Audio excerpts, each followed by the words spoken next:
Hi, this is Jack from Alpha Charts with a state of the market video. Today is Friday, April 15th, 2022.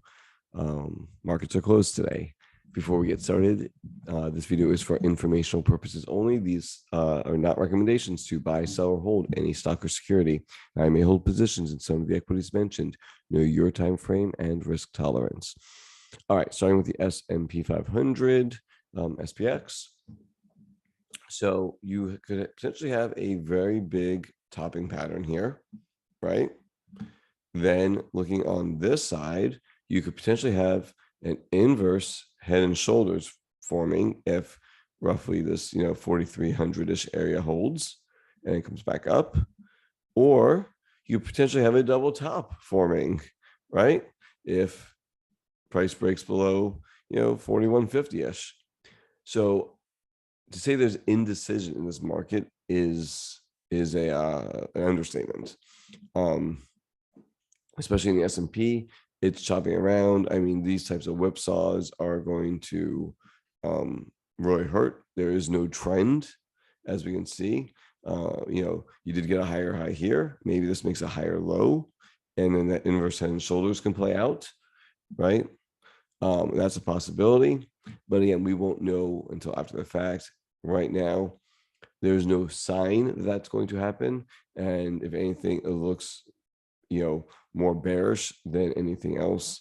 But I think that this 4,300-ish area, if there is a bullish scenario, I think that needs to hold. Again, and that's about back here kind of held. So I'm just put a little line in there like that. Yeah, something like that. I think this is the area for the inverse head and shoulders that needs to hold. We'll find out if that's the case, probably within a week or two. But that's SPX, looking at the equal weight, and again, didn't make that higher high, but things are looking kind of ugly. Pretty good down movement here, and it's clustering. Here's the thing, there's no upward pressure that's coming in. If anything, there's downward pressure coming in on the equal weights. No real accumulation going on at all in here. It's just I don't think the buyers were there, not yet. So looking at the Qs, they are the weakest of the bunch. And this is back to a very important level right over here. Right, very bearish. Again, VWAPs from the top, VWAP from this big day right here, prices under all of them. And again, it was a gap down and it held the gap. There's nothing pushing price up, and actually just the opposite is happening. Distribution is showing up. That's as ugly as it gets. There's no reason to think that things are going to turn around on Monday. Could they? Sure. But charts aren't saying that that's what's going to happen. So now this VWAP, which is from the COVID low here, which held here, is the next area that we should hold. We found support once, we'll call that once here and twice here, right? So now we'll see if and when price comes down to 318, what happens. So just do some measuring here. To 318 is roughly 5.5%, and to this area right here, it was the 300-ish level, is another 10% down. That's very possible and potentially likely. Equal weight cues, this head and shoulders top is still in play. That's a very big one, right? If this plays out, that would be really, really bad. There's a VWAP from the COVID lows and the $72.16. Now, see, it did not respect it. So I don't expect it to respect it now. I mean, it'd be nice if it did, but I don't think so.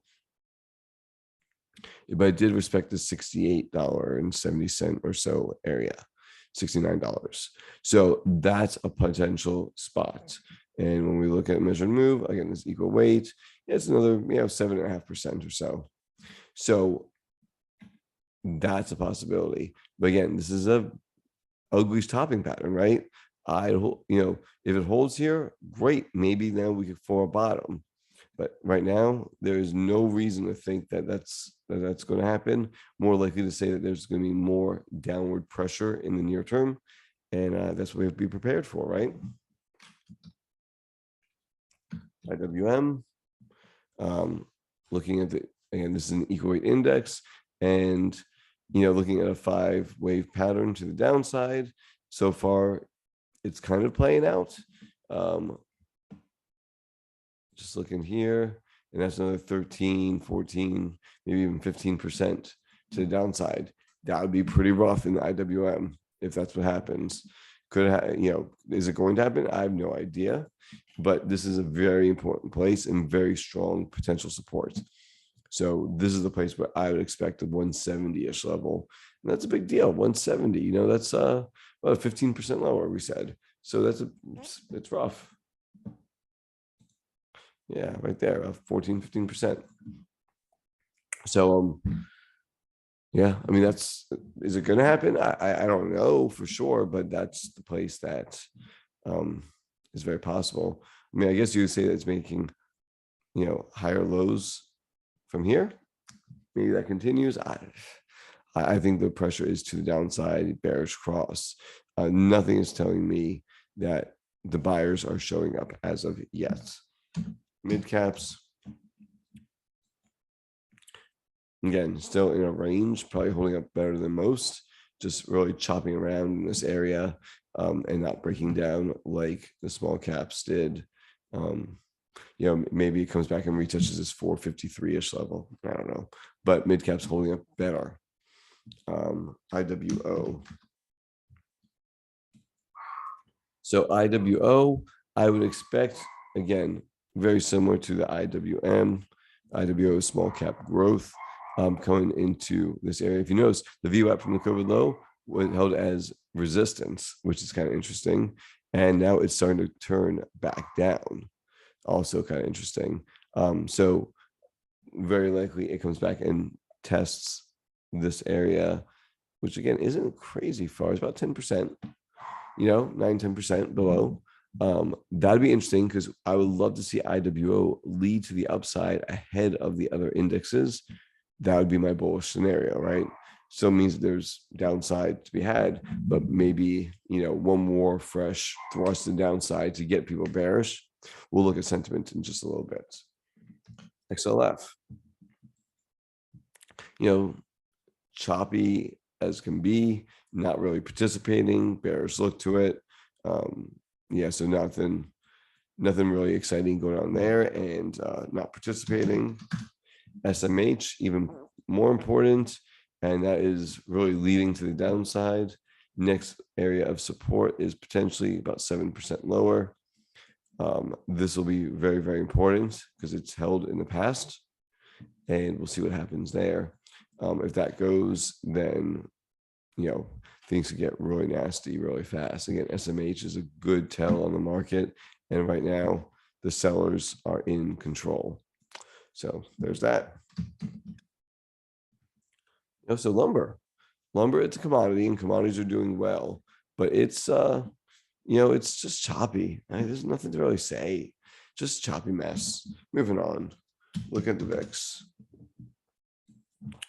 And let's go to line charts like I like there, and shut off some of these moving averages, and we don't need the volume anymore.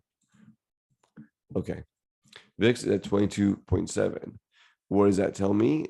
To me, that means that,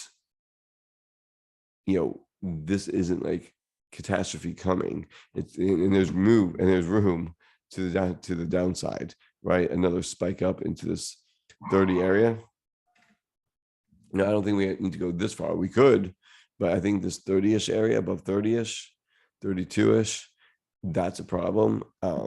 And so if we get a spike in the VIX, then this is roughly 35-ish, somewhere around there. The area where we tend to see the VIX kind of top out. Again, they all don't have to look like this. They all could look like more likely like this, right? 30, 35-ish area. So VIX, though, has room to run, right? People aren't crazy right now. Looking at bonds, This was getting me really worried, and bonds have come back. Again, tells me that the market isn't irrational, at least not yet. If we start seeing, potentially moves like this and more likely moves like this, that would tell me a little more irrationality in the market. But as of right now, it just isn't happening. So this just says there's rotation happening. That's what this tells me. But the market isn't worried. The bond market specifically isn't worried about the what's any systemic risk, and that's the most important thing, because that's what we're looking for. Is there systemic risk? Put call ratio, equity only, 0.75, literally right dab smack in the middle. Nothing to see here, right? I mean, there's nobody pushing one way or the other. We haven't been overbought or oversold in this in a long time, and we're not seeing anything, right? You see, in a trending good market, we get overbought a lot. In bad markets, we tend to get this oversold, like I'm calling oversold or very bearish readings every so often, right? Once a year maybe. So would love to see a once a year move into this area, and that could potentially be the signal that things are okay again. We haven't really got it yet, right? Every time it gets a little bit there, it pops right back. So yeah, one more big strong move whenever that happens, whether it's next couple of weeks, next months, who knows? But that's what we're looking for right now. Sentiment is 1 foot in the door, 1 foot out the door. Nothing really to see. Breadth was improving a lot, and then just kind of started to roll over again. So this is the value line geometric index, and yeah, technically in a range and held where it had a hold. So breadth did not break down beyond this area, but still not looking great. And looking at the percentage of stocks above the 50-day moving average, you see, I was really happy that was getting over 50%, and now we're back to 44% or so. And so we'll see. Maybe it needs another washout. Again, anything in this green area to me says that as a contrarian indicator, it's time to buy. And buy heavy, obviously. Looking at gold as a risk on, risk off indicator. We have this inverse head and shoulders on this weekly time frame going back a decade. Not sure if it's going to happen or not, but it looks like it wants to, right? And so again, you had a strong move up, and now it's kind of moving sideways here. So with people piling into gold, again, that's more of an inflation risk off type of trade, something to be aware of. And then let's get Bitcoin real fast. Go back to daily. Let's go with that. Yeah, so this is interesting, right? So I can even do that here, right? Trend lines were made to be moved. So it's holding right now, but to me, this looks more like a bear flag than anything else. I think Bitcoin potentially can still make it to 30,000. Again, what is it? That's about 25%. Yeah, 25, 26% down. That's a possibility, and that's within character. Look, back in 2021, it went down 50%, right? Heck, from the top here, it went down 50%. Just in the last few days, it's gone down 19, 20%. So to move another 20% down, 25% down, well within character. And from all-time highs, that would be a 50% or so drawdown. And that would just make sense. It's done it before, it'll do it again. But this is potential strong support. So that may be a good, again, if we get all this stuff kind of working together, if we get Bitcoin with a flush, we get people really bearish, a washout in breadth, the VIX spiking to 35-ish or something like that. And again, and all of the indexes kind of hitting their targets of support, that would be the bullish scenario as a contrarian. Again, getting everybody on one side of the boat, overly bearish, that would be ideal. So we'll see if that happens. But in the end, looking at, all these charts and everything else, I think the pressure is to the downside. If you're trying to trade tech stocks in the Qs or something like that, you're probably getting beaten up pretty bad. They haven't been good in a while, whereas commodities, oil and gas, mining names, fertilizers, these have been good for the last few months. So know what you're getting into. So today is Friday. By the way, happy Passover and happy Easter. Um, you know, check out my other videos this weekend because um, after the state of market, we see that things are rough, but not systemic risk.